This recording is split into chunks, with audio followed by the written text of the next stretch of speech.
Yo! Bienvenue à Creative Mood. J'aime ça dire ça. Cette semaine, je reçois Nicolas Ouellette. En plus d'être le fils de Denise et Jean-Claude, Nicolas Ouellette anime une émission qui s'appelle Jusqu'au bout du Québec, les vendredis à 21h sur Ici Première. En plus de ça, il y a une émission de radio sur Ici Musique à tous les jours. Disons qu'il en fait pas mal des affaires.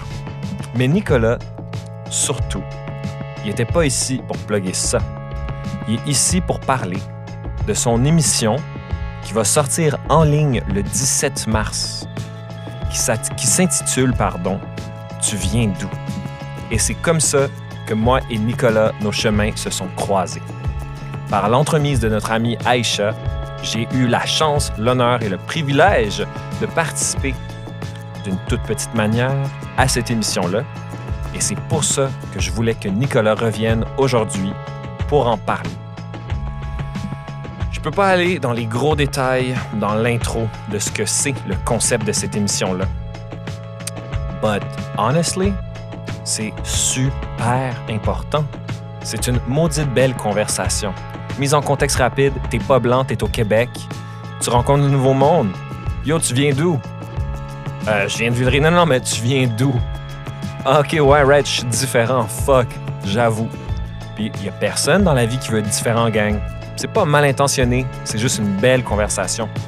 Puis, plus que ça, ça relate tout à sa vie, à ce gars-là, cette émission-là. Tu viens d'où? Le 17 mars, dans la section Vero.tv de Tout.tv. On va en parler plus, je veux pas tout dire dans l'intro. Mais Nicolas, man, il est super sweet. Il est tellement articulé, mon Dieu, puts me to shame. But that's another thing. Il a vraiment un beau parcours, une belle histoire, man. Son énergie, moi, je suis tout de suite attiré vers ça, no doubt. Donc, merci beaucoup, Nicolas, d'être venu aujourd'hui. Honnêtement, big pleasure. Tu es le bienvenu de revenir anytime. Et merci, Aïcha, bien sûr, pour la connex. OK, that's done. Je veux vous parler aussi, évidemment, il y a l'émission à CISM, ça va bien, on aime ça. Je veux vous laisser savoir que cette année, je prépare des concerts et que je prépare mon tout premier album pour Mood Boards qui va s'intituler Foundations. J'ai à peu près une douzaine de chansons qui vont raconter mon histoire, man. So stay tuned. J'ai plein de belles choses qui s'en viennent avec ça. J'y mets tout mon cœur, man, tout mon amour. Follow me on Instagram, Moodboards Music. Et n'oubliez pas de vous abonner à la chaîne sur laquelle vous écoutez ce podcast. Ça fait toute la différence. Voilà. Je vous laisse avec mon entretien avec le beau gosse, Nicolas Ouellette. Wow, minute! Avant qu'on embarque sur l'épisode d'aujourd'hui, j'aimerais prendre un moment pour vous parler de notre sponsor, la boutique Audiophonie. Audiophonie, c'est une boutique de vente et réparation d'équipements audio. On parle ici de tables tournantes, de speakers et d'amplis. C'est pas compliqué, ces gens-là sont autorisés par les plus grandes marques pour faire toutes sortes de réparations sur votre équipement. Ce sont des gens qualifiés. Ils offrent maintenant un service de ramassage à domicile et ils font même des estimations pour vous au téléphone. De plus, ils garantissent leur réparation 90 jours. C'est pas rien ça, gang. Je le répète, ils vendent et ils font la réparation d'équipements audio. La boutique Audiophonie est située au 5971 rue Saint-Hubert, sur notre charmante plaza. Vous n'avez qu'à sortir au métro Beaubien, gang, ou au métro Rosemont. C'est facile de même. La boutique Audiophonie au 5971 Saint-Hubert. Audiophonie.ca ou audiophonie@live.ca. Profitez-en donc pour aller les suivre sur Instagram. Audiophonie. C'est pas compliqué. Ces gens-là sont qualifiés, c'est des gens de cœur. Et je termine en vous disant que si vous mentionnez le podcast Creative Mood, vous recevez un rabais de 10% sur votre facture. Pas le temps de niaiser, les gars.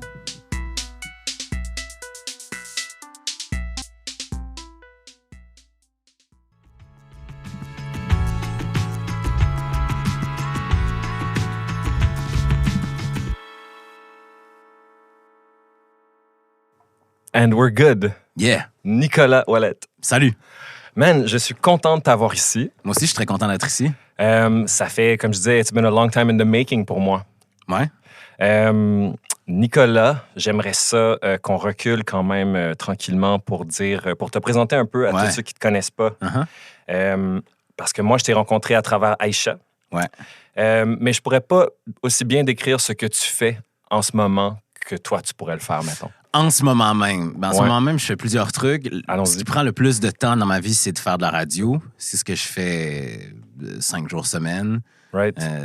4 soirs à Ici Musique, une quotidienne, où on joue juste de la nouvelle musique, des nouveaux artistes d'ici et d'ailleurs. Gros trip, là. Ça, c'est le rêve que je caressais depuis longtemps puis qu'on est en train de vivre et de développer de plus en plus de semaine en semaine.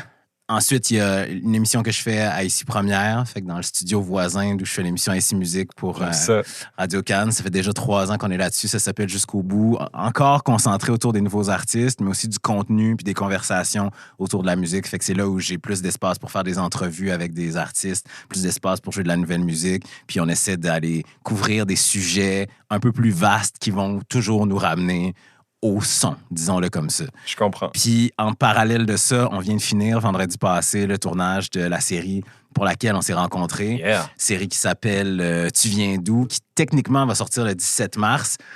Série, donc, documentaire qui part de mon histoire personnelle, étant un jeune garçon qui a été adopté à 7 semaines à Québec, dans une famille blanche, avec un grand frère qui a aussi été adopté, mais lui d'Haïti. Puis ça part de cette histoire-là, puis on essaie de répondre à cette grande et vaste question. Est-ce que c'est important l'endroit d'où on vient, dans la façon dont on se raconte, puis dans la façon dont on est perçu par le monde? Mais tout ça, c'est vraiment beaucoup plus un documentaire ou une série personnelle sur comment moi, je me suis forgé en tant que jeune enfant, qu'adolescent, que jeune homme et qu'homme noir. Puis on repart à travers tout ça, les influences, on fait des rencontres, tout ça. Puis voilà, on essaie de déterminer un peu ce que tout ça veut dire. Insane. Mais ouais, puis en parallèle, il y a un test d'ADN parce que moi, c'est ça, on m'a toujours dit que je venais du Sénégal, mais je l'ai jamais réellement su, en fait. Si c'est de là que je venais réellement, dans le sens où mes 2 parents biologiques étudiaient à l'Université Laval, à Québec. Ma mère est tombée enceinte. Mon père n'a jamais su qu'elle était enceinte. Là, je parle toujours de mes parents biologiques. Donc, elle a accouché. J'ai été tout de suite donné à une famille d'accueil, puis ensuite été adopté par mes parents.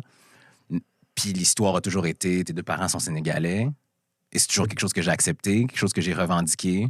Puis on dirait que ces dernières années, je me suis mis à me poser la question, hey, t'imagines si, au bout du compte, ils étaient, je sais pas, tu sais, nigérians. Wait a minute, mais là, attends, qu'est-ce que t'es en train de me dire, là? Ben, je suis en train de te dire que je le sais pas, dans le fond. OK, on ne sait pas encore. Fait que c'est ça, j'attends le test d'ADN, puis là, ça va être révélé, en fait, Man, dans la fou, série. Ça. Ouais. What? Ouais. Attends, mais là, genre, I don't want to get too personal. Excuse-moi, Non, genre, have you spoken with your parents ever? Mes parents biologiques? Ouais. Jamais. OK, so ce que tu me dis là, c'est ce qu'on t'a dit. Oui, exact. Ça, c'est un related. Parce que moi, mes parents biologiques, comme je te dis, mon père biologique n'a jamais su que ma mère biologique est enceinte. Fait que déjà, de ce côté-là, il y a un contact, on va dire, impossible parce que lui ne sait pas. Puis moi, je suis pas particulièrement, encore à ce jour, à 34 ans, intéressé à rencontrer ces parents biologiques-là.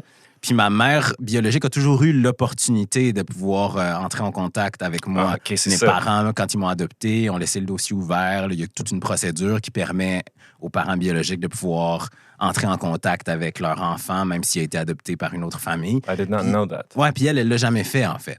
Fait que moi, ça m'a comme un peu libéré parce que d'un côté, moi, j'ai jamais vraiment voulu ou eu cette impulsion-là de rencontrer ma mère biologique ou ma famille biologique. Puis je pense que la seule raison pour laquelle j'aurais fait ces démarches-là, c'eût été par culpabilité, en fait. Parce que je me serais dit peut-être qu'elle aimerait savoir que everything worked out well, tu comprends? Puis tout s'est bien passé. Puis finalement, sachant qu'elle pouvait revenir, je me dis, tu sais, elle était jeune, elle avait début vingtaine, 23 ans quand elle a accouché. Fait que les chances sont qu'elle est retournée au Sénégal, qu'elle a fondé une famille, une nouvelle vie. Puis que cet épisode-là de sa vie, c'est peut-être quelque chose qu'elle garde pour elle, personnel, secret. C'est drôle parce que maintenant que tu as 34 ans, moi j'ai 33, tu sais, now that we have that age, c'est là que tu fais comme, OK, ouais, 23, c'est jeune. C'est jeune en tabarouette. Oui. Ah, puis moi, je me souviens, quand j'avais 23 ans, je finissais l'université à ce moment-là. Puis je me mettais beaucoup de pression à devenir un adulte, parce que je me disais, là, c'est la vraie vie, il faut que je sois un adulte. I've arrived. Non, mais tu comprends, Ouais, c'est 100%. exactement ça. Puis là, tu te dis, bon, sortir, il faut que je travaille fort, il faut que je sorte moins, il faut que je fasse moins la fête, faut que tu essaies de te ranger dans une vie qui correspond à ce qu'on t'a présenté comme étant une vie adulte. Absolument. Puis en rétrospective, quand je regarde comment j'étais puis comment je réfléchissais à 23 ans sur cette idée de devenir un adulte, je trouve ça complètement fou. J'étais encore jeune, j'aurais pu en profiter. En même temps, j'en ai profité en masse, mais je me dis que j'aurais pu me mettre moins de pression dans le fait de vouloir devenir un adulte. Ça, c'est la chose que j'entends tout le temps. Ouais. C'est genre, looking back, I wouldn't have been so hard on myself. Mm-hmm. Puis, sachant ça, même moi, j'essaye de le faire, puis c'est pas facile. Ouais. Mais je pense que, tu vois, hier, j'ai interviewé une artiste qui s'appelle Ariane Roy. Elle vient de sortir un album. Yes. Puis elle va avoir 25 ans dans un mois. Puis sur cet album-là, elle parle beaucoup de l'idée de la transition entre l'adolescence et l'âge adulte, puis des prises de conscience qu'on fait à ce moment-là. Puis en jasant avec elle, on en est venu à une conclusion qui est qu'au bout du compte, je pense que la chose qui nous rend la plus adulte, c'est d'accepter qu'on le sera vraiment jamais. Tu comprends ce que je veux dire? Parce que nous, on regarde, moi, je me souviens, je regardais mes parents, puis je me disais, mes parents, c'est des adultes, c'est ça, être un adulte. They got it figured out. Exact. Ouais. Puis au bout du compte, tu vieillis, puis là, tu repenses à des moments, tu as des conversations avec tes parents sur des moments clés de ta jeunesse ou des conversations que vous avez eues ou des moments où tu as l'impression qu'ils étaient vraiment décisifs. Puis au bout du compte, tu leur parles, puis tu fais « Ah, mais dans le fond, vous étiez en train de... » You were figuring it out. Exact. Vous étiez en train d'essayer quelque chose à chaque étape. Vous le saviez pas. C'est juste qu'à un moment donné, il faut que quelqu'un prenne les décisions. Fait que donc, vous les preniez. Oui, c'est vrai. C'est moi, tu vois, en thérapie l'été dernier, elle me disait genre... tu sais, you're holding your father à un standard, qui est trop élevé. Ouais, c'est ça. Oui. Puis tu sais, ça m'a tout mis ça en perspective. C'est tellement vrai. Puis c'est ça qui fait que des fois, on est fâché. Ben oui, bien sûr.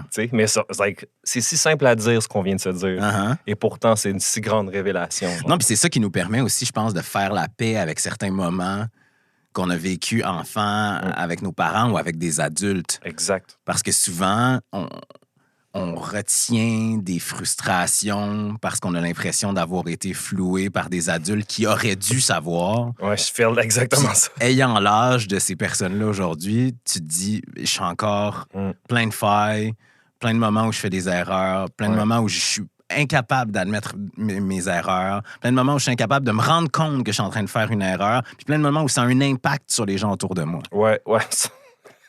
Tu viens de résumer ma vie en ce moment-là. Non, mais tu comprends, c'est exactement ça. Après Absolument. ça, quand tu appliques cette réflexion-là à toi-même, que tu as pour toi-même, puis que tu l'appliques à quelqu'un d'autre, tu fais « Ah ouais, voilà, je comprends pourquoi cette personne-là a peut-être échoué à ce moment-là. » Puis j'ai ressenti qu'elle m'a...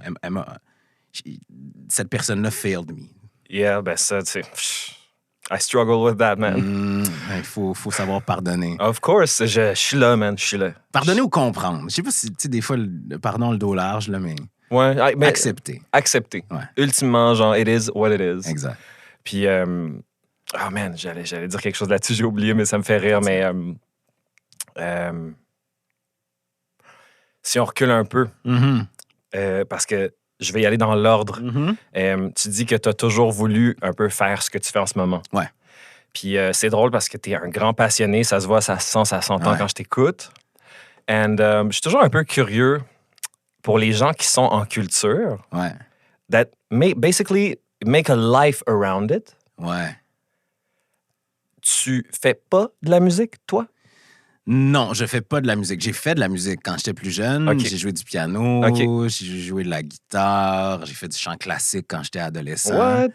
Ça a comme été une partie de ma jeunesse. Comme ça que je me suis, je pense, développé. Parce que, en fait, si on veut vraiment remonter, il y a comme eu 2 phases à ma jeunesse. La première phase, c'était la phase très sportive. Mon frère est un joueur de soccer. Okay. Mon frère a 50 plus que moi. Okay. Fait que moi, quand j'avais, je pense, 3 ans, j'ai commencé à jouer au soccer. Fait que je suis devenu rapidement assez agile dans ce sport-là. Et c'est devenu un sport qui m'a vraiment beaucoup passionné. Fait que de ces 3 ans-là jusqu'à mes 14-15 ans, ma vie ne tournait à peu près qu'autour du soccer puis de l'école. Puis la vie de mes parents aussi, au bout du compte.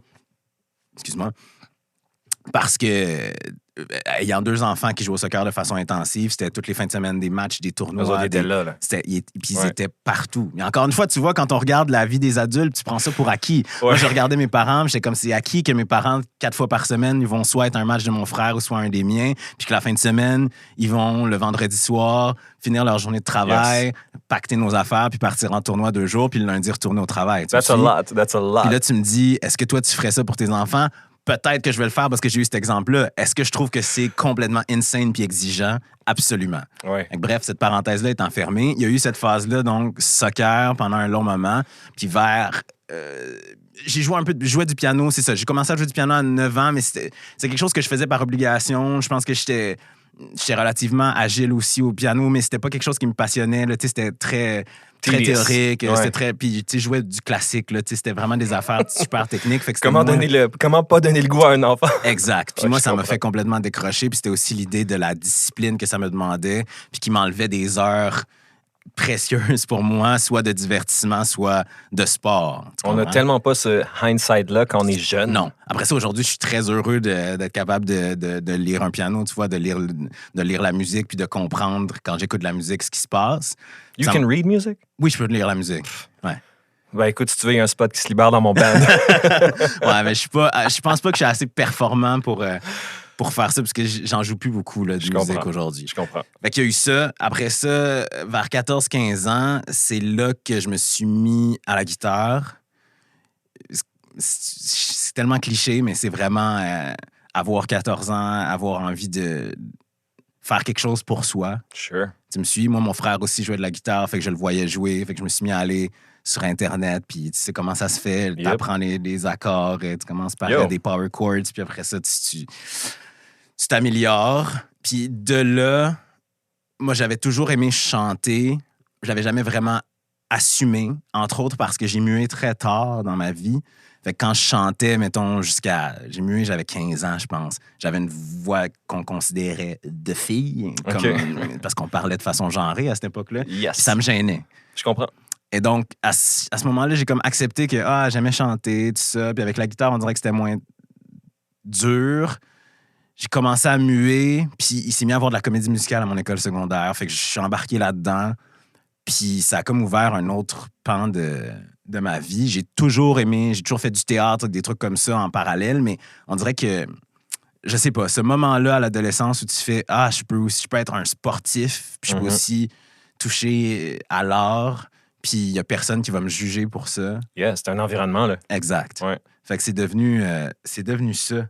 Fait que je sais pas, je me souviens même plus pourquoi je te racontais ça. Ben, dans le fond, je te demandais juste, c'est ton cheminement, puis dans le fond, là, t'es rendu à quel âge quand t'es rendu à faire du théâtre? Ouais, c'est ça. Donc, 15 ans, je pense. La première comédie musicale, c'était Grease. Yes. J'avais joué Danny Zuko. T'imagines, le petit gars, il faudrait que je te montre une photo, là. J'étais encore tout petit, tout chétif, j'avais des broches. J'avais rien de ce personnage de mâle alpha. Chétif, j'adore ce mot-là. Mais c'est vraiment ça. Je comprends. J'avais rien de ça, puis encore à ce jour, j'ai rien de...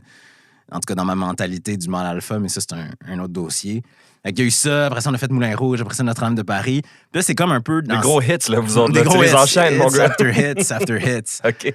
Fait qu'on dirait que ça a comme... Il y a eu ça. Après ça, je me suis mis à faire de l'impro. Fait que bref, puis le soccer est resté dans ma vie, tu vois, mais c'est devenu une partie d'un tout plus que le centre ou le point de focalisation de ça à quoi je pensais quand j'avais envie de, je sais pas, me réconforter ou de savoir dans quoi je me valorisais. Ça a comme ouvert mes horizons. Puis tu disais, c'est ça, ça a commencé jeune. Fait que... Parce que les choses s'entremêlent. Ben, let's go, mon gars, on prend notre temps et on raconte ça. J'ai commencé à faire de la radio aussi à peu près à cette époque-là, à 14 ans. Parce que quand j'avais 12 ans, au primaire, j'ai fait un concours oratoire.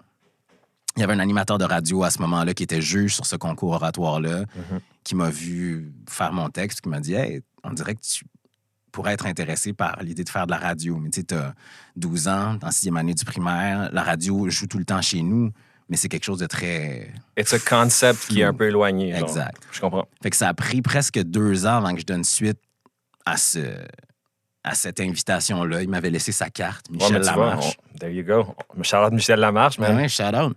Tu vois, c'est cool que tu t'en rappelles, because it really indicates that was a moment. Ah, mais cet homme-là est resté très, très, très important dans ma vie, là, encore à ce jour. OK.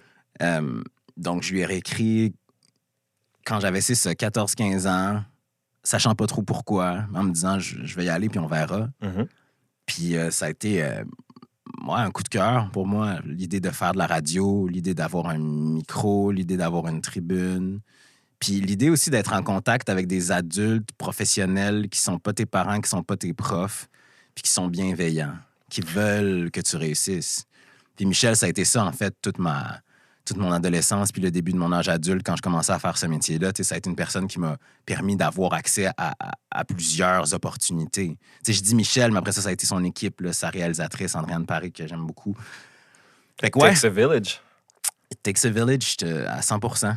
Mais tu vois, depuis tantôt, tu me parles. First of all, avant d'aller là, tu as dit le mot magique, bienveillant. Mm-hmm. Of course. Ça, c'est genre la chose. Puis je t'écoute parler depuis tantôt, puis c'est cool comment, genre. Parce que veux pas, man, on le remarque, hein, tu dois clairement avoir fait ce parallèle-là aussi avec tous les gens avec qui tu parles. C'est l'encadrement, la stimulation et, quote-unquote, la permission. Complètement. Je pense qu'il faut... Tu dis, ça prend un village, puis ça prend un village, mais ça prend un village, justement, de gens bienveillants, puis ça prend un village de gens qui sont prêts aussi à, disons, contourner la façon établie de faire les choses pour correspondre à la personne qui est en face d'eux. Puis quand je te dis ça, je pense à plusieurs profs que j'ai eus au secondaire, entre autres, qui rapidement ont fait, bon, ce gars-là aime le sport, il aime les arts, peut-être moins un gars de sciences. Mm-hmm. Peut-être un gars qui a plus besoin d'aller voir du théâtre que de faire de l'algèbre. Yes. Ouais. Puis, that's a choice in itself. Exact. C'est le fun quand ton prof de français comprend ça. Moi, j'ai eu un prof de français, j'en parle tout le temps, Jocelyn Demers, qui était là, qui me motivait des périodes pour qu'on aille voir des pièces de théâtre. Mon meilleur ami et moi, qui est maintenant comédien, en secondaire 3, 4, avec les groupes plus vieux. Ça, c'est le fun quand ton prof de français comprend ça. Mais c'est le fun quand ton prof de maths comprend ça. Tu sais, quand ton prof de maths te dit, écoute, c'est pas ta matière, définitivement. Puis entre toi et moi, t'as peut-être juste 15-16 ans, mais je pense qu'on est d'accord que c'est pas là-dessus que tu vas t'appuyer pour bâtir une carrière professionnelle dans le futur. Sure. Maintenant, ça reste quelque chose d'important dont tu as besoin dans ta vie. Fait que comment on peut trouver un terrain d'entente qui fait que moi, je suis satisfait de ce que tu m'offres, toi, tu es satisfait, puis en fait, ça répond à ce que tu es capable de m'offrir, puis on s'arrange pour que le reste de l'espace soit consacré à ce qui te motive puis ce que tu as vraiment envie de faire dans la vie. Man, je souhaiterais ça à tout le monde. Oh, of course. Wow, tu sais, c'est... Moi, pour être vraiment franc avec toi, puis c'est quelque chose que j'ai déjà discuté au podcast, là, tu sais, c'est genre, moi, that's where my anger comes from. You know, like, I've cried about this so many times in my life, genre, comme, à quel point j'ai été garoché. Puis qu'on m'a juste fucking rien donné, puis que moi, tout ce que j'ai toujours voulu, c'était exact, quote-unquote, ce que toi, t'as eu. L'encouragement et la permission. Puis, tu sais, de faire genre, hey, c'est un petit vite, lui, on devrait peut-être l'encadrer, tu sais. Oui, puis on s'en rend compte plus. Tu sais, moi, je m'en suis rendu compte bien plus tard. Là, moi, avec, ce que ça représentait pour moi dans ma vie. Parce que à ce moment-là. It's just what it is. On est trop jeune pour avoir ce genre de. Exact. Puis il y a d'autres écueils, puis il y a d'autres situations. Non, c'est sûr qu'à cette époque-là, à cet âge-là, on focalise pas mal plus souvent sur. Bon, après ça, non, je pense que c'est une question de personnalité, mais on focalise. Moi, je focalisais plus sur les choses qui allaient mal que les choses qui allaient bien. Ou les choses, pas nécessairement les choses qui allaient mal, mais les choses qui pourraient aller mieux que les choses qui allaient déjà bien. Moi, je pense qu'on fait encore ça aujourd'hui. Ouais, c'est un exercice. Moi, je le fais de moins en moins. Ouais. Mais ouais, c'est un vrai exercice. Après ça, c'est facile de le faire de moins en moins quand tu te mets à obtenir des choses que tu veux vraiment. Ouais. C'est sûr. Expressing gratitude, it's all part of that. Like, ouais, c'est sûr, man. On dirait que c'est comme... tu vas juste commencer à méditer ou faire des exercices de respiration et manger mieux quand ça va pas bien. Ouais, c'est exact. Mais c'est parce que tu te rends à pas aller bien parce que tu fais pas ça. Bien sûr. Ouais, ce qui est dur, c'est de préserver cette discipline-là quand tout va bien. Quand tout va bien, ben oui. Ouais, 100%. Quand puis, ça roule. Je trouve ça cool, puis je trouve ça toujours... I really want to get honest about this. Ouais. To do what you do, ouais. Il y a tellement de spectres de gens différents. Ouais. Il y en a qui le font, parce qu'ils parlent bien. Mhm. Tu vois ce que je veux dire? Qui font ton métier à la radio. Je comprends. Puis il y en a d'autres, en plus de parler bien, sont vraiment passionnés. Ouais. Tu sais? Puis moi, ce que je ressens chez toi, c'est ça, c'est cette passion-là, mais sincère. Parce que sometimes I feel it, it's like... je ne pense pas à quelqu'un en particulier, mais tu sais, genre, Oui.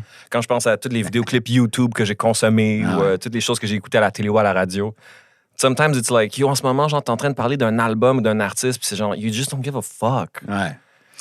C'est... C'est parce que communiquer une passion, ça demande beaucoup de travail, en fait. Puis je pense que il y a des gens qui sont prêts à le faire ou qui ont l'espace pour le faire, puis il y en a d'autres qui l'ont pas. Après ça, tu sais, moi, dans ma vie, je veux dire, j'ai que moi, puis ma blonde, là, de qui m'occuper. Tu sais, j'ai pas 5 enfants, j'ai pas un parent malade, j'ai pas une fratrie compliquée. Tu comprends? Ouais. J'ai de l'espace pour nourrir cette passion-là.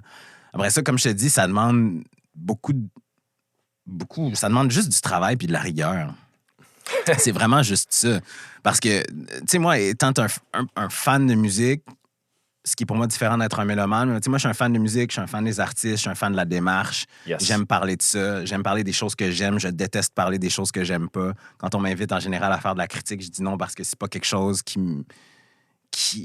me sert personnellement. Puis je pense que dans l'ère dans laquelle on est, c'est pas nécessairement une chose qui est... Puis là, je vais me faire tirer des tomates, mais je pense pas que c'est une chose qui est encore si pertinente.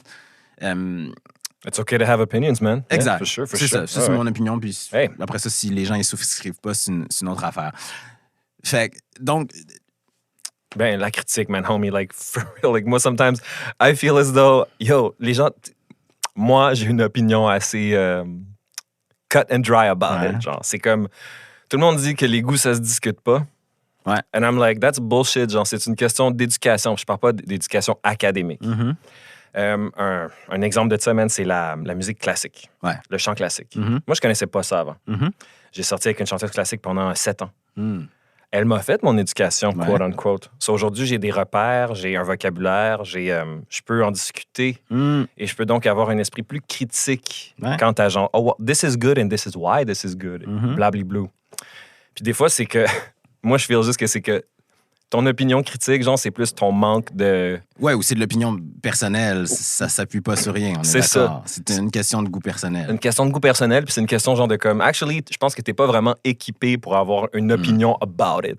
Ouais. C'est juste que social media makes you think you should have an opinion about it. Absolument. Mais c'est là que je m'en allais, en fait. Moi, mon plus grand travail, c'est d'apprendre à parler des choses qui me passionnent, puis d'essayer de les rendre digestes pour les gens à qui je veux les communiquer, puis d'être capable de donner du contexte autour de ce que j'aime pour ouvrir des valves puis élargir le conduit entre l'œuvre, l'artiste puis la personne.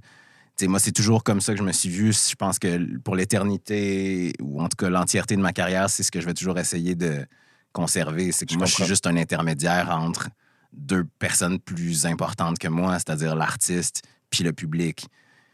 Je suis même pas nécessairement obligé d'être là, si ce n'est que le public qui est à ma gauche aurait peut-être pas eu accès à cette compréhension ou à cette œuvre-là si j'avais pas été là pour faire la curation de ce truc. C'est super important, ça. Puis c'est là que j'en viens à dire que des fois, il y a du monde, they have such an amazing responsibility. T'sais, moi, j'ai été programmateur musical chez Stingray pendant 7 ans. Mm-hmm. Je programmais l'app mobile, Mm-hmm. le contenu de l'app mobile, le curation of it. Ouais. Puis justement, moi, j'avais pas une tribune comme la tienne, mais same kind of power. Ouais. C'est tellement important. Puis des fois, je trouve qu'il y a du monde qui ont tellement des belles positions. Je suis comme, t'es en train de chier sur le truc, le live. Là, genre. Je pense qu'il faut jamais oublier cet énorme privilège que c'est que d'avoir un micro d'en face puis d'être payé pour parler. C'est sûr et certain. Ouais. Moi, chaque jour, quand j'arrive à Radio-Can, particulièrement dans le nouveau building ici à Montréal, puis que je vois le logo, puis que je me dis, c'est le lieu où je vais travailler. Puis quand le micro est à on, les ondes hertziennes font que ça se rend partout dans les communautés francophones au pays. C'est fou. Qu'importe le nombre de gens qui sont branchés, il faut toujours reconnaître le privilège puis prendre soin de cette tribune puis de ce privilège-là. Parce que du moment où tu l'oublies, du moment où tu le prends pour acquis, c'est là que la rigueur prend le bord. C'est là que ta pertinence commence à s'effriter. Ouais, c'est clair. Puis en même temps, c'est compliqué parce que at the same time, there's like this cult of personality. Ouais. Tu sais, puis là, on écoute. Puis à un moment donné, j'ai des commentaires d'à droite à gauche that like certain things I do and don't like certain things I do. Puis c'est comme dans le processus créatif d'écrire une tune, tu sais. C'est comme, OK, ben il faut que j'écoute, je suis curieux, je veux entendre ce que tu penses, mais en même temps, après ça, c'est genre, il faut avoir les reins solides et rester malléable malgré tout.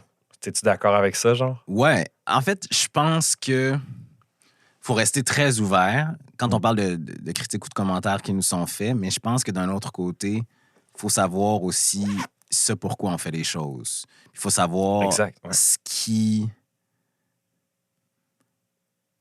est immuable dans ce qu'on fait ou qui est nécessaire à notre bonheur ou à notre art ou à notre artisanat. Tu sais, moi, je pense que je suis un artisan.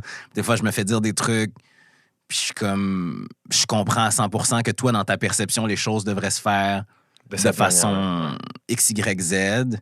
Mais moi, c'est un choix personnel que j'ai fait de faire la chose Z, Y, X. The mindfulness of it. Parfois, Complètement. C'est ça. Des fois, voilà, c'est ce que j'essaie de dire. C'est like, ce que tu me demandes de changer ou que tu n'aimes pas, I've put so much thought into this. Exact. C'est un choix. Ta vérité n'est pas nécessairement universelle. Bien dit, ouais. Puis la mienne ne l'est pas non plus. Tu me suis? Of course, c'est pour ça qu'il faut toujours rester comme humble. C'est comme, this is just an opinion. Après ça, dans une vie où on est dans une structure hiérarchique, c'est de là, en fait, que je pense viennent les plus grandes frustrations dans les gens qui font peut-être mon métier ou j'imagine d'autres métiers, mais je connais pas vraiment les contextes je sais pas, là, des bureaux d'avocats. Mais je pense que dans un contexte hiérarchique, quand tu as quelqu'un qui a une vision qui n'est que la sienne et qui n'est pas celle, je sais pas, d'une entité plus grande ou qui n'est pas informée, pour utiliser un anglicisme, par du feedback de ce que les gens aiment ou aiment pas ou qu'importe, puis qu'on t'impose cette vision-là, c'est là, je pense, que les frictions commencent dans les milieux professionnels. Parce que tu fais... Mais dans le fond, tu prends une décision puis tu imposes une façon de faire qui est basée exclusivement sur ton opinion. Puis moi, je dois souscrire à ça. Ouais. Mais il n'y a rien qui justifie que je souscrive à ça. Pourquoi je le ferais alors? Tu me suis? Ouais, pourquoi j'ai pas cette liberté-là d'explorer le terrain? Puis au pire, si on se rend compte que ça marche pas, on backtrack. Mais après ça, c'est pas une situation dans laquelle je suis en ce moment. Zéro puis une barre, au contraire. Je suis dans un environnement à Ici Musique où on pousse beaucoup pour voir jusqu'où on peut aller dans notre façon de travailler. Puis ça, c'est encore une fois, énorme privilège. Moi, je pense, admettons, à ta situation, je la connais pas vraiment dans ses particularités, mais juste, tu sais, j'ai une émission à Radio-Can. I almost feel nervous. Ah, je comprends. Tu sais, moi, genre, ce que j'aime, admettons, de mon podcast qui s'est maintenant transformé en show de radio sur CISM, c'est que, like, I feel no pressure. Je leur ai dit, tu sais, comme, eux autres aussi, CISM sont comme, tu sais, on aime ton émission pour ce qu'elle était, on veut ce que c'est, tu sais, on veut pas te changer. Et quand je dis changer, je parle, admettons, surtout de langage ou de propos. It makes me nervous.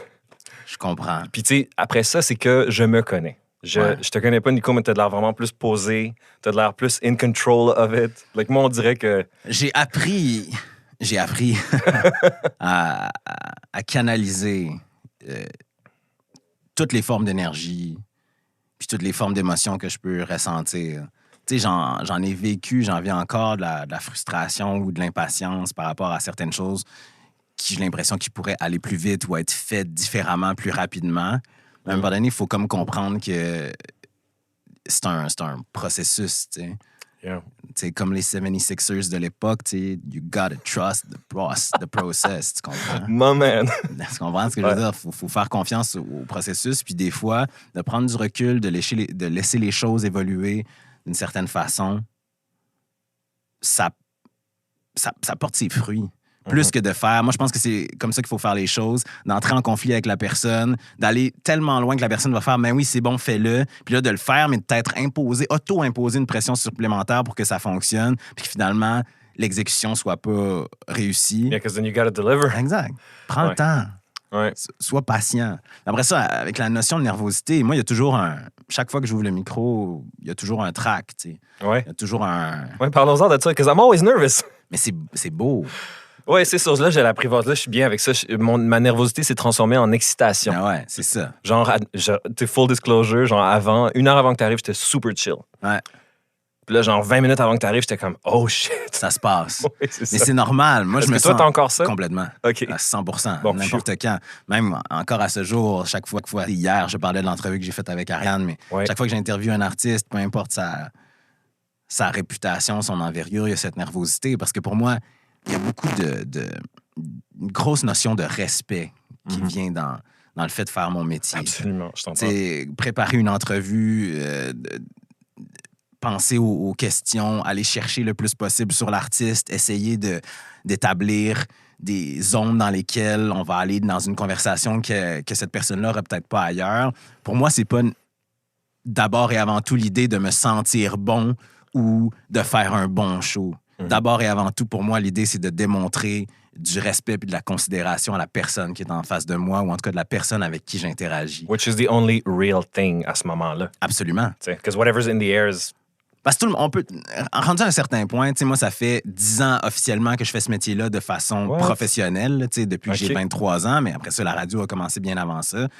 Et maintenant, après 10 ans, je sais que je pourrais aller faire le show que je fais en ce moment, je sais pas, à première, arriver avec 0 préparation, puis sortir 1 heure de show qui serait pas catastrophique, puis qui me ferait pas que mes boss m'appelleraient pour faire qu'est-ce qui s'est passé, mon Dieu, c'était donc bien mauvais ce soir. OK. Tu comprends ce que je veux dire? Je sais que j'ai je suis rendu à un point où j'ai une capacité à m'en sortir parce que tu développes des trucs. Sure, j'en doute même pas, man. Of course, après autant de temps. Puis il y a des gens qui s'appuient là-dessus. Ça revient un peu à ce qu'on disait tantôt, tu sais. Et à un moment donné, quand tu prends la chose pour acquise, tu finis par t'appuyer sur ce que tu as déjà c'est vrai. fondé comme Faut base. vouloir pousser plus loin aussi. C'est ça que c'est difficile. Puis après ça, je pense aussi que corrige-moi si je me trompe, man, tu sais, you have to be so comfortable socially puis verbally. Ben non. Tu penses pas? 0. Parce que moi, non. OK. Absolument pas, en fait. OK. Mais c'est intéressant que tu dises ça et que tu penses ça parce qu'il y a plein de gens qui pensent que pour faire ce métier-là, il faut être extraverti, sociable. Tu sais, moi, je suis quand même l'antithèse de ça. Tu sais, je suis une personne qui est très anxieuse socialement. Je suis une personne qui a pas la conversation de base facile. Tu sais, la fameuse fonction fatigue, là, tu sais, l'idée de parler de la pluie, du beau temps, des petites choses de tous les jours. J'ai beaucoup de difficultés avec ça. Moi, mon métier me sert et m'a servi à trouver un sens à l'idée d'avoir une conversation puis à donner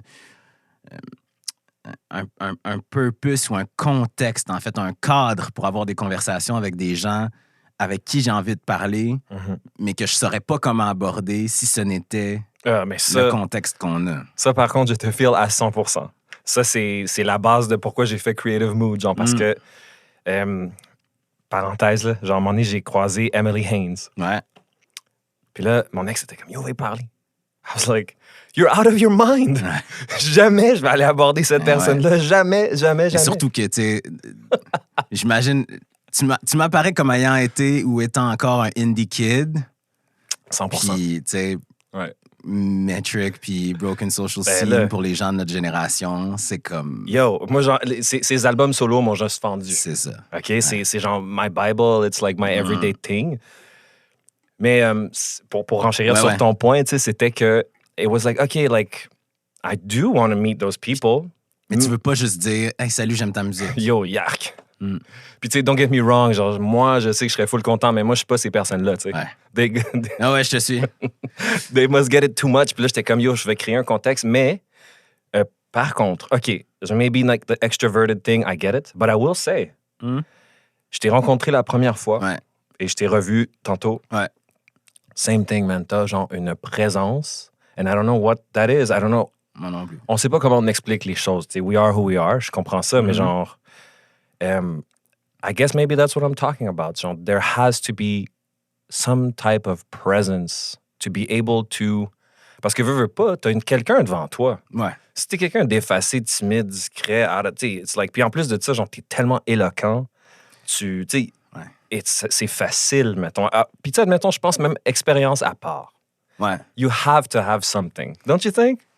Il faudrait que tu demandes à des gens qui m'ont connu avant. Moi, j'ai l'impression que les choses ont changé, mais des fois, c'est plus un ressenti qu'un réel changement externe. Mm-hmm. Tu sais, moi, je me souviens d'états dans lesquels je pouvais être au début où j'avais l'impression de perpétuellement être en survie.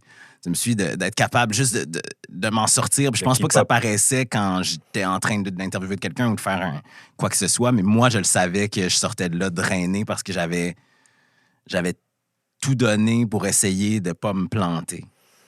En ce moment, peut-être que ce qui existe plus puis qui vient avec l'expérience, c'est qu'il y a une certaine confiance en mes capacités, Mm-hmm. puis une envie qui est beaucoup moins tournée vers moi, puis beaucoup plus tournée vers l'autre. Parce qu'on ne se fera pas de cachette. Là. Quand j'ai commencé à faire ce métier-là, moi, je m'imaginais un peu avoir une carrière comme celle que j'ai en ce moment. Mais quand tu as 23 ans, puis que tu as l'air de ce dont j'ai l'air, parce que, tu sais, j'ai 34 ans, toi aussi, en fait, tu as l'air jeune, mais, tu sais, moi, ça a pris du temps avant que les gens fassent « Ah oui, OK, tu sais, t'as l'air d'un gars qui a la face pour faire quelque chose qui va avoir du sens. Mm-hmm. Tu me suis? Fait que moi, ça m'a demandé beaucoup de prouver ma pertinence. Mm-hmm. Puis ça a été mon gros combat, mais ça, c'est un combat qui est mené pour toi, puis pas nécessairement tourné vers l'autre. Ouais. Fait qu'on dirait qu'avoir passé cette phase-là, là, il y a un moment donné où tu fais, bon, je pense que j'ai établi quelque chose, du moins pour moi. Je sais pas pour les autres. Moi, je sens plus que j'ai ce besoin-là de me prouver quoi que ce soit.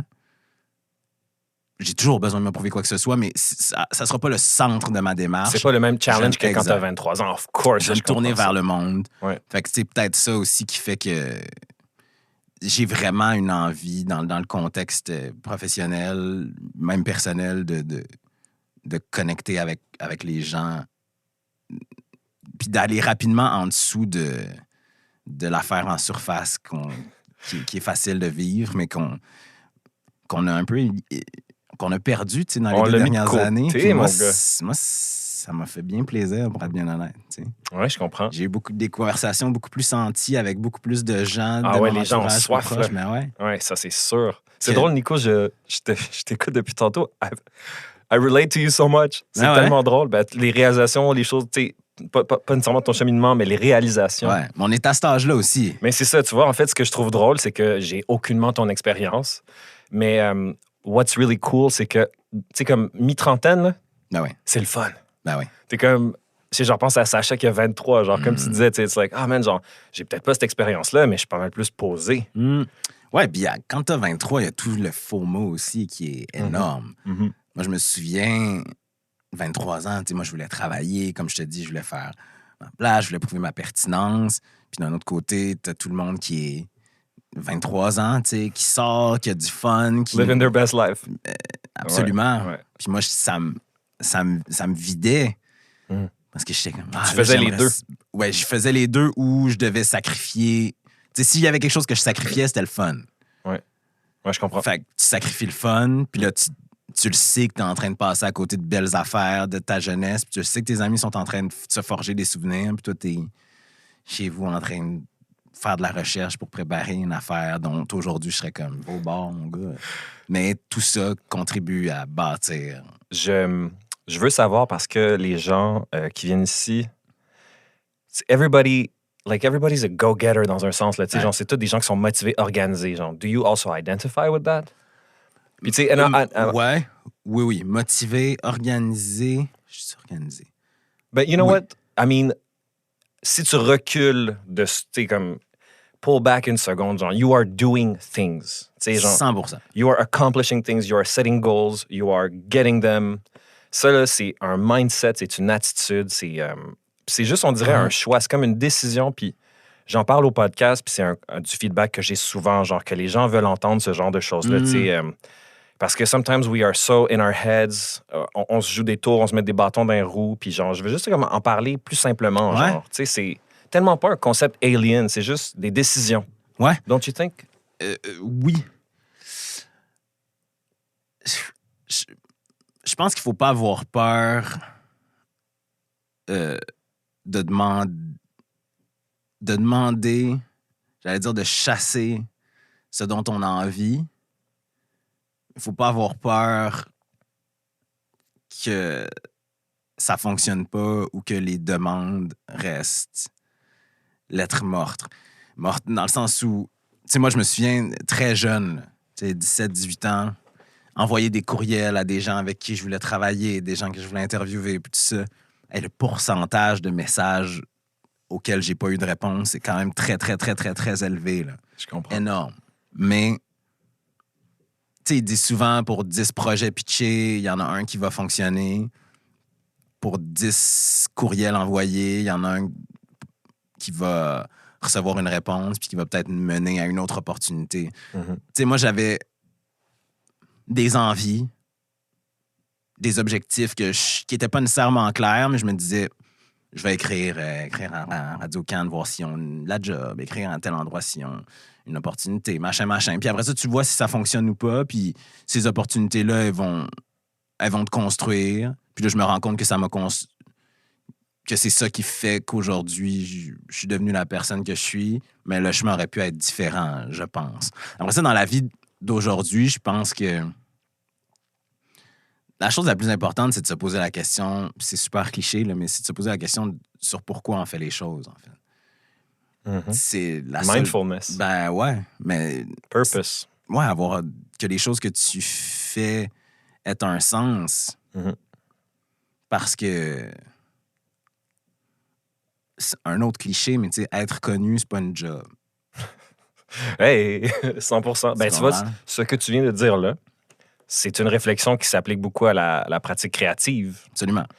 Okay, so I made this cool thing, whatever, this little riff, but what does it mean to me? Why should I finish this? Why should I put it out? Après ça, ton purpose, ça peut être de rejoindre le plus de gens possible. Mais ça, à c'est travers correct. le vecteur de ta musique. Parfait. Fais ça. Ouais, fais ça. Mais il faut se poser ces questions-là. Je suis entièrement d'accord. Mais là, si tu fais ça, pourquoi tu veux rejoindre le plus de gens possible? Qu'est-ce que tu veux faire de cette notoriété-là? Ouais. Ou qu'est-ce que tu veux faire même de l'argent qui va revenir du fait d'avoir écrit un méga giga super hit qui va jouer partout à la radio? Ouais, je t'entends. C'est quoi l'objectif? Puis, si on est capable de répondre à cette question-là, ça va. Moi, je juge personne qui sait pourquoi il fait les choses. Je vais des fois avoir plus de difficultés à interagir ou à comprendre des gens qui se bâtissent une carrière sur la simple idée d'être toujours de plus en plus vus et de plus en plus connus en faisant des choses qui, pour elles ou eux, n'ont pas nécessairement de sens. C'est super bien dit ce que tu viens de dire, man. I couldn't agree more. Moving on, man. Ouais. La raison du pourquoi tu es ici aujourd'hui. Yeah. Je sais qu'on pourrait for sure go on forever, but je voulais qu'on parle d'abord de tout ça parce que c'est tellement intéressant, le cheminement à ce niveau-là. Ton émission, je n'en sais pas grand-chose. Je vais dire que une amie en commun m'a écrit pour me demander si je voulais participer à ça. Ouais. J'en savais pas grand-chose. C'était très mystérieux. Je savais pas c'était qui, quoi. J'ai reçu une liste de questions. Ouais. So I thought that was really cool. Fait que j'ai essayé du mieux que je pouvais de répondre à ça. Puis là, je veux juste dire aux auditeurs, t'es arrivé ici avec une équipe vidéo. Ouais. Là, les gens, je me suis littéralement senti comme un enfant. C'était super intimidant parce que tu te fais prendre en charge. Assieds-toi là, mets-toi là, pose-toi comme ça, fais ça. Est-ce que t'es correct? Blablabla. Tu sais, moi, like, what? C'était pas tant la caméra qui me gênait, c'était comme... Le contexte. Mais littéralement, genre, je me faisais prendre physiquement. Ah ouais? Tu sais? Fait que là, je m'assois, puis là, ensuite, then you appeared, puis là, tu me poses des questions, and I remember, j'étais allé un peu fucking real. Il me semble que j'ai dit des affaires. Complètement. Puis j'étais cool avec ça, puis après ça, j'étais comme, ah, man, genre, I don't know him. I don't know what's going on. Moi, je regrette pas ce que j'ai dit. But I was like, OK, advienne que pourra, mais j'ai vraiment connecté avec toi à ce moment-là parce que j'ai trouvé ça real, audacieux. C'est pas quelque chose que moi, j'entends souvent quand j'ouvre la télé ou la radio, là, ce concept-là. Donc, est-ce que tu voudrais en parler, s'il te plaît? Ouais. Allons-y. Pour te rassurer, premièrement, tous ces segments-là qu'on a tournés avec vous, finalement, je pense qu'on les a plus gardés. Puis je dis « on », mais c'est plus Myriam, là, qui est la réalisatrice, puis Alex, la monteuse. Plus pour rapper la fin de toute notre histoire. Oh, ouais. Fait que je pense qu'au bout du compte, si c'est ce qui a été décidé finalement dans les versions finales de montage que même moi, j'ai pas encore vu, tout ça va avoir un sens, un grand sens parce que c'est la question qu'on pose tout le long de la série, sans en dire trop. Genre. Right. Donc, pour en revenir à ce processus-là, c'est que c'est comme une longue histoire, en fait, mais je vais essayer de la faire courte.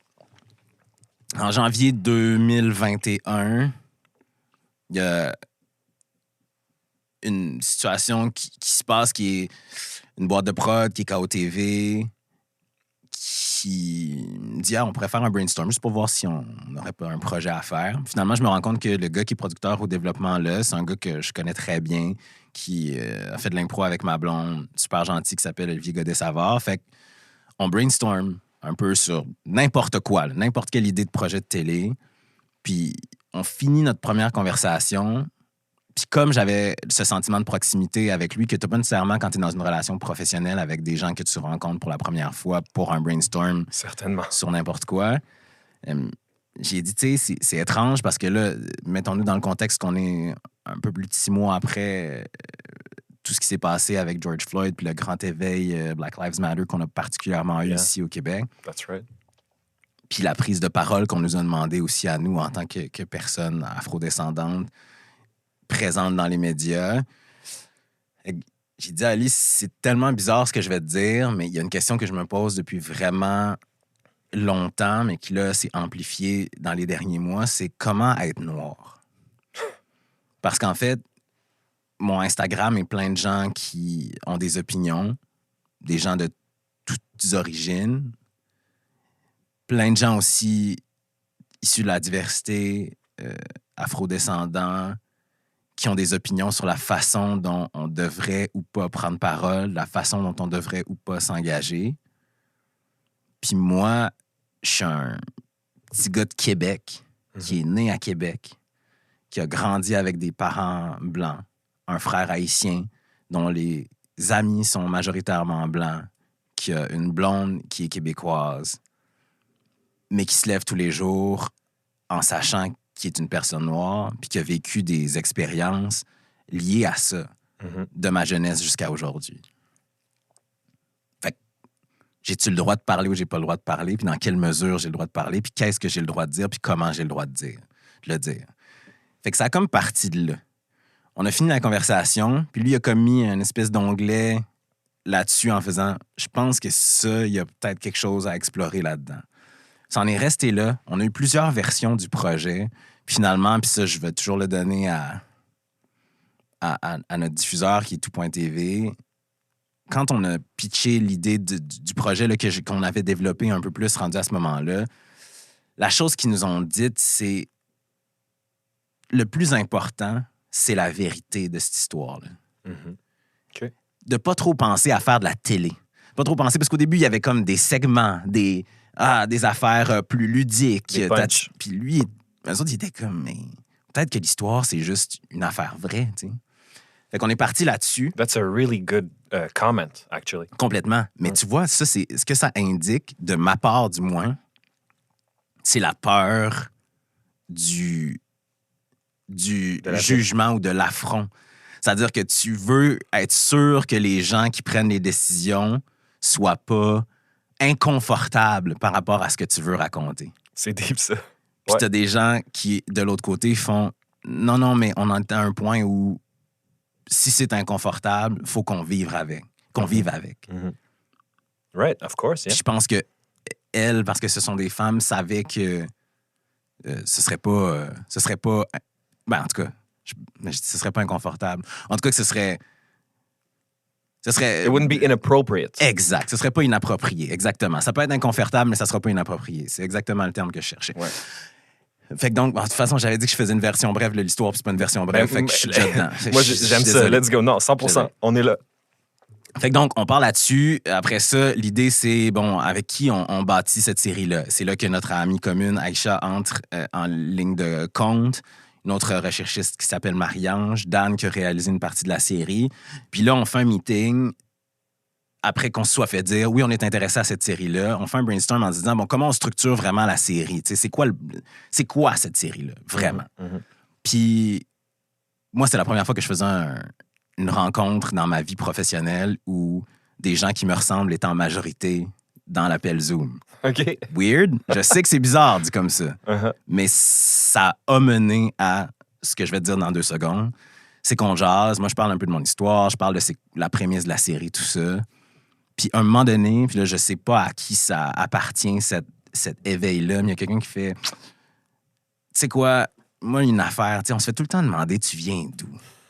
Puis là, c'est là que je te dis que le fait que la majorité est importante, c'est que là, tout le monde qui n'est pas blanc fait « Hein! » Tellement. Puis en fait, c'est pas l'idée de tu viens d'où, c'est l'idée non, mais tu viens d'où pour vrai? Parce qu'évidemment, on est tous Montréalais ou on vient de Québec ou.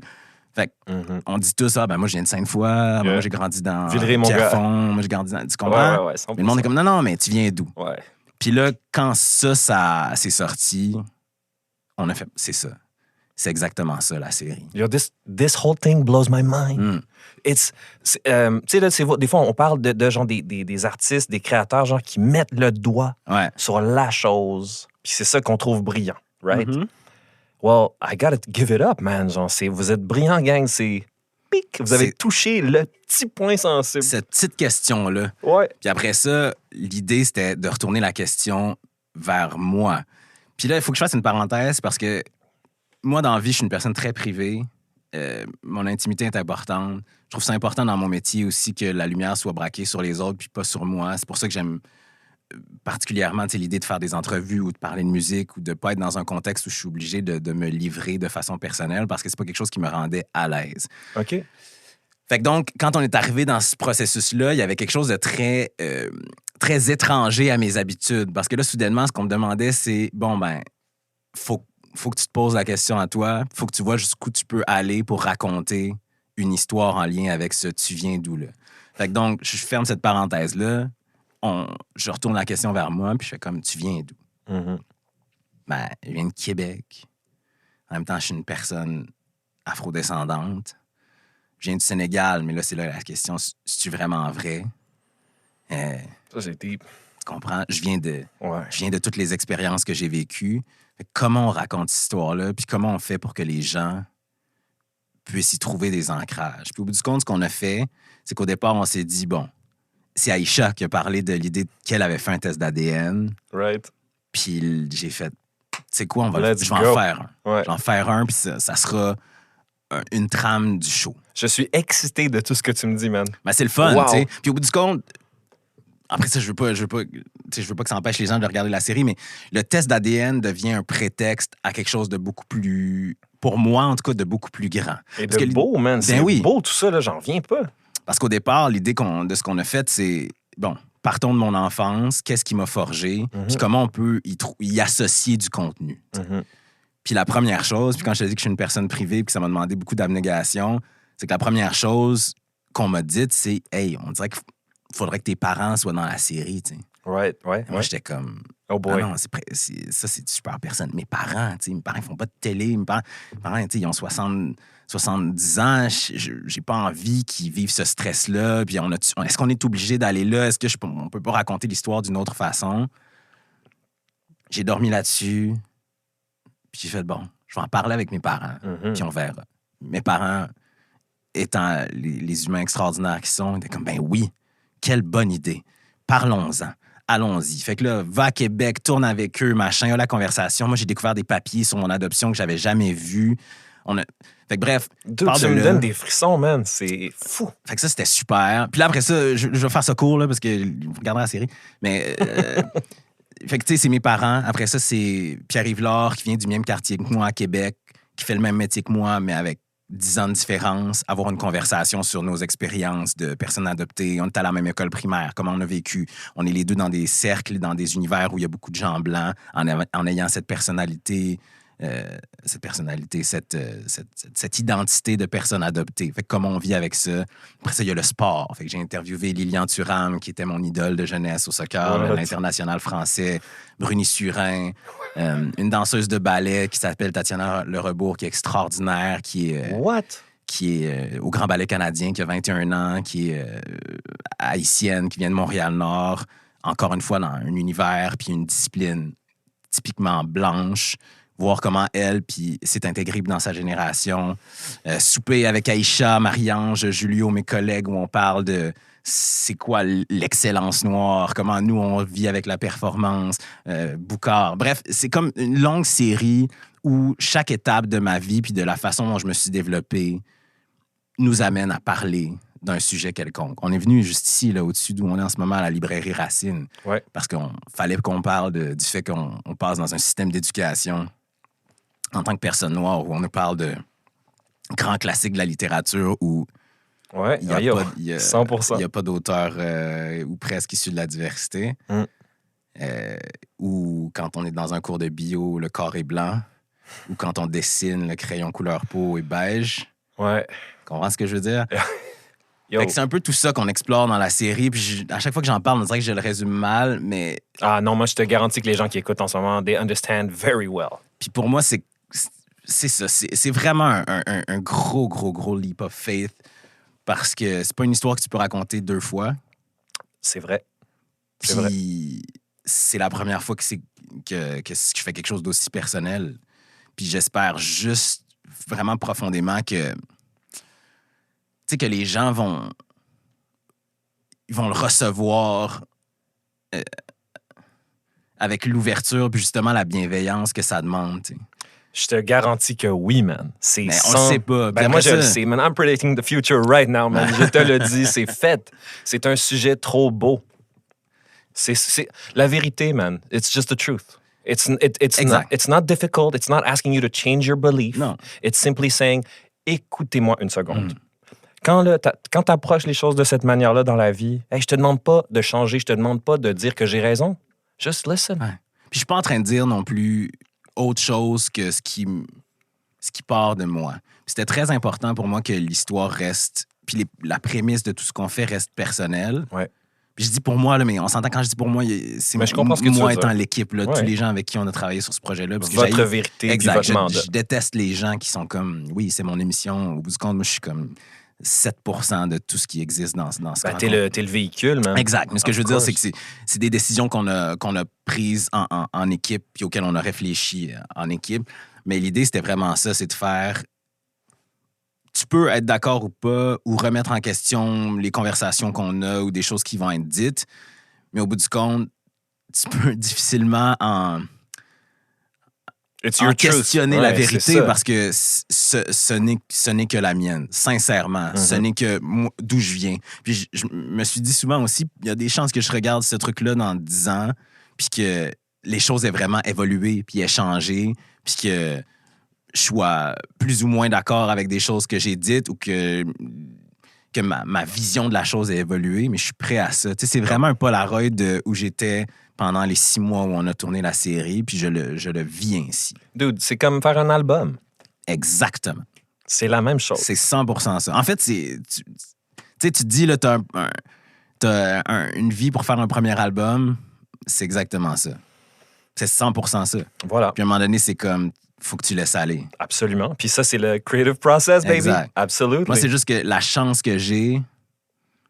En fait, les artistes qui ont des producers puis des réalisateurs aussi, réalisatrices aussi, c'est que j'ai des gens extraordinaires avec un œil extérieur pour voir puis savoir qu'est-ce qui est pertinent et qu'est-ce qui l'est pas. C'est une aventure qui est magnifique, man. Comment dire? It goes back to what I was saying earlier. Des fois, il y a des gens qui ont des plateformes, man, c'est comme... tu pourrais tellement faire quelque chose de cool puis de real. Puis je te félicite, Nico, je te connais pas, man. Mais genre, I just want to be honest about my feelings. Genre, ça me touche. Je trouve ça beau, man. Puis je suis fier de toi. Puis je suis content, man, que tu fasses ça. It is important. Puis ça va être bien reçu, je te garantis.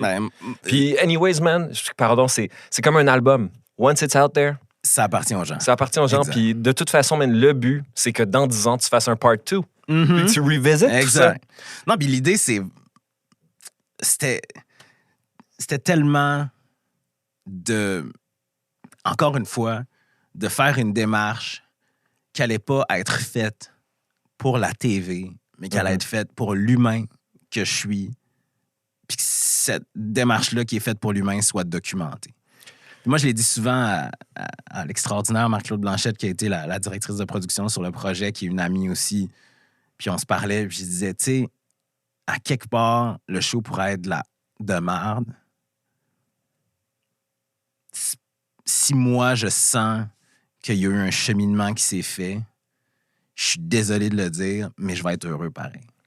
You're speaking like a real artist. C'est ça que c'est, mon gars. Là, en ce moment, je t'entends. C'est comme...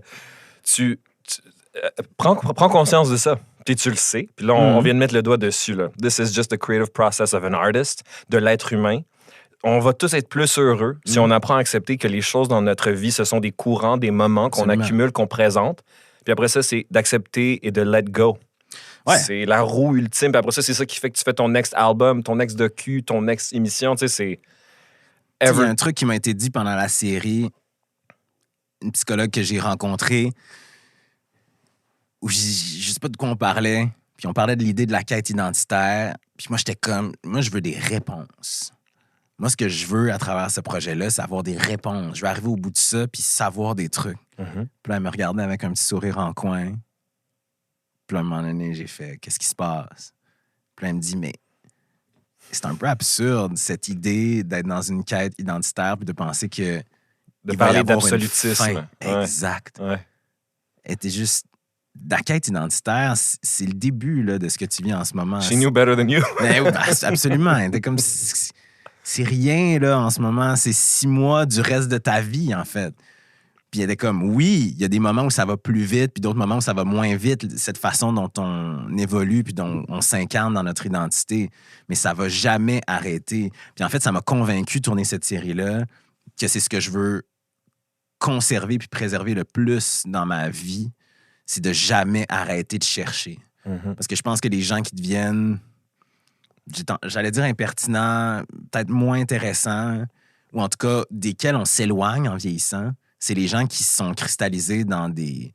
C'est pas contemplatif le mot, c'est genre... Ouais, tu sais, c'est exactement comme tu as dit, le cristalliser. C'est ça, ils sont cristallisés dans des opinions ou dans une façon d'être qui fait que toi, tu continues d'avancer puis tu as l'impression que ces personnes-là restent au même endroit. Puis c'est pas mal. Moi, il y a des gens dans ma vie de qui j'ai été très proche qui, à un moment donné, ont atteint un niveau de satisfaction dans leur vie personnelle, professionnelle, familiale, puis qui ont fait... Puis dans leurs opinions, dans leur vue, leurs sentiments politiques, qui ont fait... Moi, moi, là, je suis bien. Je suis là. Je suis vraiment bien là. Mais ça, c'est là que tu réalises nous avons tous nos limites. Absolument. Puis moi, c'est ce qui a vraiment beaucoup calmé ma colère dans ma vie. C'est lorsque une de mes mamans adoptives m'a dit « On fait du mieux qu'on peut ». Ben ouais. Puis là, c'est ça. C'est ce que tu dis. Puis c'est vrai que... Là, je reviens toujours là-dessus. Je suis fatigant, mais on est sur Creative Mood, guys. Ouais. Les artistes, c'est ça qui est toujours attirant de ces gens-là. Ils sont toujours en train d'évoluer. Du moins, ceux qui adhèrent à la pratique, là, de constamment, genre, this new thing, this new way of thinking, this new tool, this new word. Puis, moi, c'est ce que je respecte le plus des artistes. Ouais, moi aussi, man. Ouais. L'idée que quelqu'un va avoir fait quelque chose... Par exemple, parlons d'un exemple clair. Là. Parlons de Vincent Roberge, Les Louanges. Ouais. Pour moi, il sort un premier album en carrière, La nuit est une panthère, en 2018. C'est un inconnu ou à peu près. Ouais. L'album explose.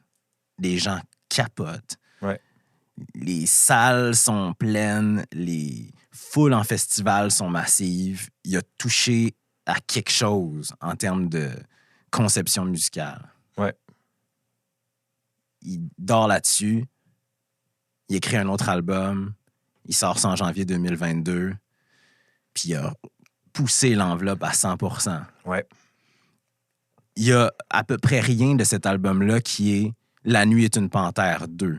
Mais si tu te concentres là, à 100%, tu fais... Ça, c'est un gars qui a pris les assises de ce qu'il a construit avec son premier album, qui s'est fait confiance, qui s'est autorisé l'idée d'aller au bout de ce dont il avait envie, puis qui a sorti quelque chose qui lui ressemble à 100%, qui est peut-être pas l'album auquel l'auditeur moyen ou l'auditrice moyen de La nuit est une panthère s'attendait, mais qui est un album qui est 100% fidèle à ce qu'il est, à ce qu'il a envie de dire, à ce qu'il a vécu, puis à ce qui est musicalement son identité. Puis moi, c'est la chose que je respecte le plus. Parce qu'au bout du compte, il aurait vraiment pu partir de la même structure de la nuit que ce qu'il y avait sur La nuit est une panthère, écrire un album avec des propos différents, mais qui, mettons, structurellement, ou en tout cas, du point de vue de la production puis de la réalisation, aurait été sensiblement la même. Which would have been fine. Yeah, for sure. Ça aurait été droit. parfait. Ben ouais, il aurait allongé son catalogue, il aurait diversifié les possibilités de son setlist en show, puis les gens auraient trippé. Mais lui, il a décidé de take the high road. Il l'a fait pour lui. Ouais, c'est ça. De se challenger constamment, man. Ça, là, c'est quelque chose que je trouve difficile dans le discours populaire, là. Mettons, genre... you know, we tend to look down on, like, creative people, artists, and it's like, yo, man, genre, minute. Mais ici particulièrement, ouais. I guess so. Tu sais, c'est comme... je rencontre peu de gens dans ma vie, là, qui se challenge autant, maudit. Niaise-moi, là. Genre, peux-tu, comme, parler avec un peu plus de respect? Oh, fais juste de la musique. Des fois, il y a des artistes qui viennent ici and they talk small. Ouais. C'est là, je suis comme, yo, on n'est pas... Cette émission-là, c'est pas ça, genre. C'est genre, on veut avoir un espace... On est deux artistes, là. Ouais. On peut en parler. No false modesty. No, tu sais, c'est juste la vérité. Puis, mon Dieu, que j'aimerais ça.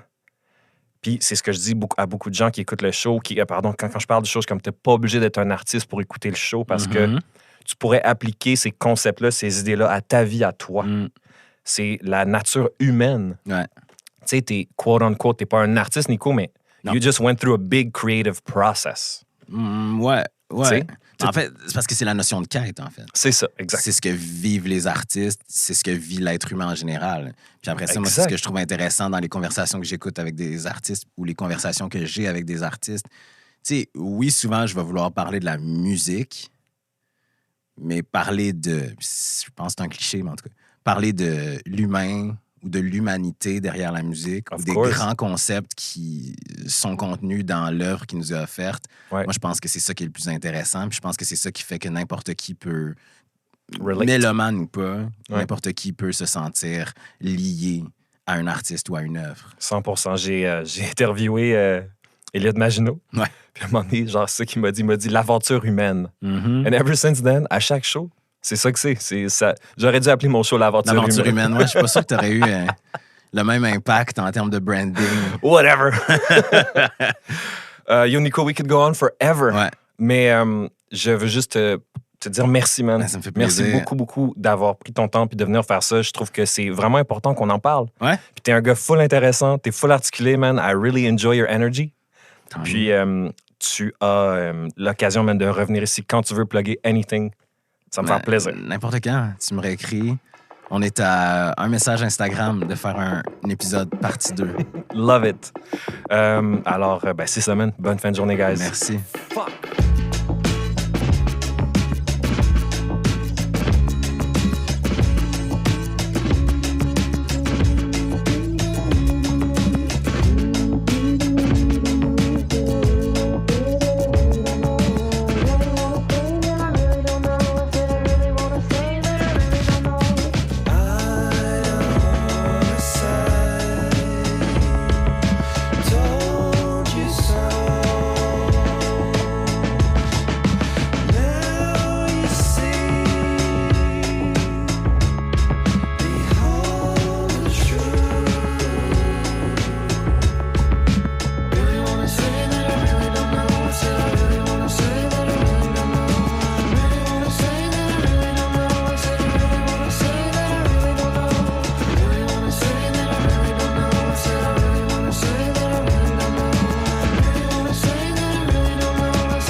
all written in the sky. We just gotta read it.